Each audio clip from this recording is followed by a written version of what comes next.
Good morning. Ngasi card message ngasi card message akhoi Rashi ko. Card trying thoi lok thoga nuti gi yengo to maina yengase ko. Rashi tara ni thoi gi card tara ni thoi ko. Ado selere ko first card se delere second se delere ahum mari manga taruk tarek nipan mapan tara Taramathoi, Taranithoi. Quite hanbako, quite hanba Meshashigi se no positive like or Hadi Tabaktomatam, the positivity and success kumba Brisharashi, Kudong Java Gumba Gumbakra Lakani, Siseko, Metun Rashi, you in a Sulena Gos, the Hadi celebrations, me pun bakot bad mind like or Karkarashi. I know Kaliba in a ningy but Tabakto focus to Opazana. Singarashi, you and Hadi Mingon that tap pio tambio guide the Womigi Matingum Batoko.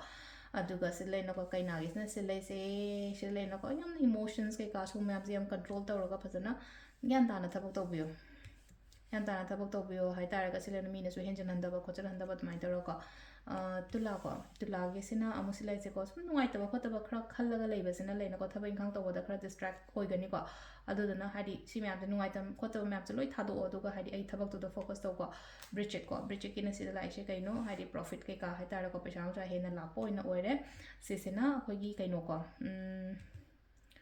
Dhanurashi aina khaliba aina ningi base phangba amai to lere ko asisina khoi makarashi ki susile na ko aningba pamba dum thungani ko aduga sina kumba gi sho wakhan nungai na ki na mongna layo afaba da mamla kani last ki minna ko minna sina hadi kitang nungai ta ba khotaba health oiro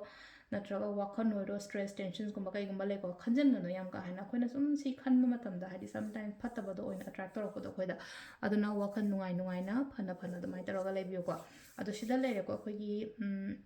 Rashi ki matungina tarot card reading ma'am. Thank you.